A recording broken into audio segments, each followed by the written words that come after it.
Varicose veins కి సరైన చికిత్స కోసం సంప్రదించండి ఎవిస్ హాస్పిటల్. నేను ఒక్కటే చెప్తా ఉన్నా, కొన్ని పత్రికలకి వాళ్ళు చేసేటటువంటివి మాత్రమే కరెక్టు, మిగతా వాళ్ళు చేసేవన్నీ తప్పులుగానే కనపడతా ఉంటాయి. ఈ దృక్పథం మంచిది కాదు, ఈ యొక్క బ్లాక్మెయిలింగ్ టాక్టిక్స్ మంచిది కాదు అని నేను సవినయంగా మనవి చేసుకుంటా ఉన్నా. అప్పుడు పరిస్థితులు వేరుగా ఉన్నాయి, ఇప్పుడు పరిస్థితులు వేరుగా ఉన్నాయి. మీరు రాజకీయాల్లోకి వచ్చినప్పుడు పరిస్థితులు వేరుగా ఉన్నాయి, ఇప్పుడు వేరుగా ఉన్నాయి అన్నారు కదా. కానీ అప్పుడు కూడా ఇదే విధంగా మీరు ప్రతిపక్షంలో ఉన్నారు. అప్పుడు మొదటి రాజ్యసభ సభ్యులు మీరు మీ పార్టీ నుంచి. అప్పుడు పరిస్థితులు ఏమి వ్యతిరేకం, అప్పుడు ప్రతిపక్ష పార్టీగానే ఉండింది, ఇప్పుడు ప్రతిపక్ష పార్టీగానే ఉండింది. మీ ప్రశ్న ఏందో చెప్పండి. ఇప్పుడు రాజీనామా చేయడానికి కారణాలు ఏంటి అంటే అంటే నేను చెప్పిన దానికన్నా ఇంకా వేరే కారణాలు ఉన్నాయని నువ్వు నమ్ముతున్నావేమో కానీ నేనైతే నమ్మట్లేదు. అంటే జగన్మోహన్ రెడ్డి మీకు అడగండి, మీరు ఏదైనా ఫ్రీగా అడగచ్చు. కాదు, నేను ఇంతకు ముందే చెప్పా, మిమ్మల్ని కాదని. ఒక్క నిమిషం, మీరు అడిగిన తర్వాత నేను జవాబు చెప్పాలా, తర్వాత మీరు ప్రశ్న అడగాల. గవర్నర్ పదవి కానీ, తిరిగి నేను మళ్ళీ బీజేపీలో ఎంపీ కావడం కానీ, లేకుంటే వేరే ఇంకేదైనా పదవులు ఆశించి కానీ, మీ మైండ్లో ఏముందో నాకు తెలియదు. మనసులో ఏ పదవులకు కానీ ఒక్కరి దగ్గర ఒక్క పైసా డబ్బులు తీసుకొని నేను రాజీనామా సమర్పించడం కానీ, భగవంతుడు సాక్షిగా చెప్తున్నాను, అటువంటి హామీలేమీ లేవు. అటువంటి హామీలు తీసుకునేటటువంటి వ్యక్తి విజయసాయిరెడ్డి కాదు అన్నటువంటి విషయాన్ని మరొకసారి చెప్తా ఉన్నాను. మీరు నమ్మకుండా ఉంటే అది మీ ఇష్టం. భవిష్యత్తులో అలాంటి అవకాశం వస్తే తీసుకుంటారా? గవర్నర్ కానీ ఎలాంటి అయినా మీ కొన్నటువంటి రాజకీయ నేపథ్య అనుభవ రీత్యా మీకు ఒకవేళ గవర్నర్ ఇదే ఇవ్వాలని అనుకోండి, ఈరోజు నా యొక్క ఆలోచన అంతా కూడా, నాకు హార్టికల్చర్ అంటే చాలా ఇష్టం. దాని మీద చాలా రీసెర్చ్ గతంలో కూడా చేశాను, విదేశాల్లో కూడా పర్యటించిన. నాకున్న అనుభవంతో గెస్ట్ లెక్చర్స్ ఇవ్వడం అన్నటువంటిది చాలా ఇష్టమైనటువంటిది. నాకున్నటువంటి కొద్దిపాటి పరిజ్ఞానం ఏదైతే ఉందో దాంతో ఈరోజు చాలామంది చాలా ఆరోపణలు చేస్తూ వచ్చారు.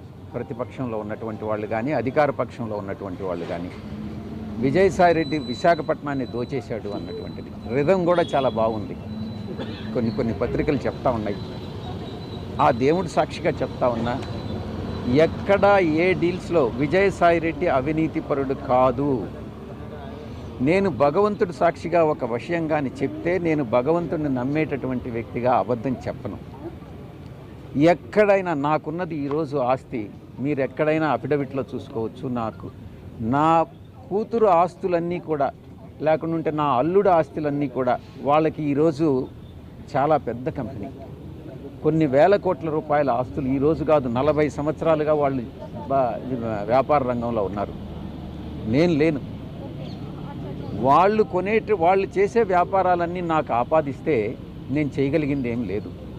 అది కూడా మీ ఛానల్స్కి, మీ మనస్సాక్షికి నేను వదిలేస్తా ఉన్నా. దాంట్లో ఎంత నిజం ఉందన్నటువంటిది మీరే తెలుసుకోండి. నాకున్నది బెంగళూరులో ఒక ఇల్లు, విజయవాడలో 2 ఒకటి నాది, విశాఖపట్నంలో ఒక అపార్ట్మెంట్. ఇవి తప్ప నాకు ఏ ఆస్తులు లేవు. నేను చాలా కంఫర్టబుల్ జీవితాన్ని గడుపుతూ ఉన్నాను. ఆస్తులు సంపాదించాలని లేదు.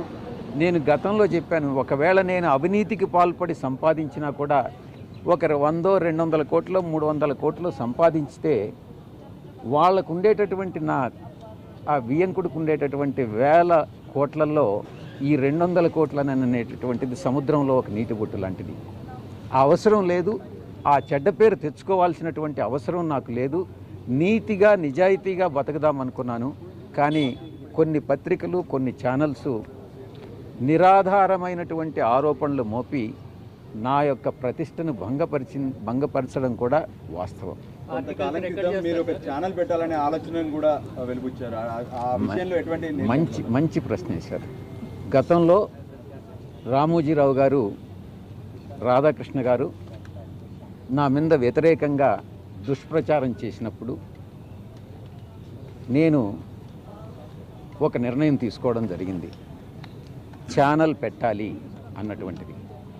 ఈరోజు మారిన రాజకీయ పరిస్థితుల్లో నేను రాజకీయాల నుంచి తప్పుకున్న తర్వాత ఆ యొక్క నిర్ణయం, తీసుకున్నటువంటి నిర్ణయం అమలు చేయాలా లేదా అన్నటువంటిది నేను పునరాలోచిస్తాను.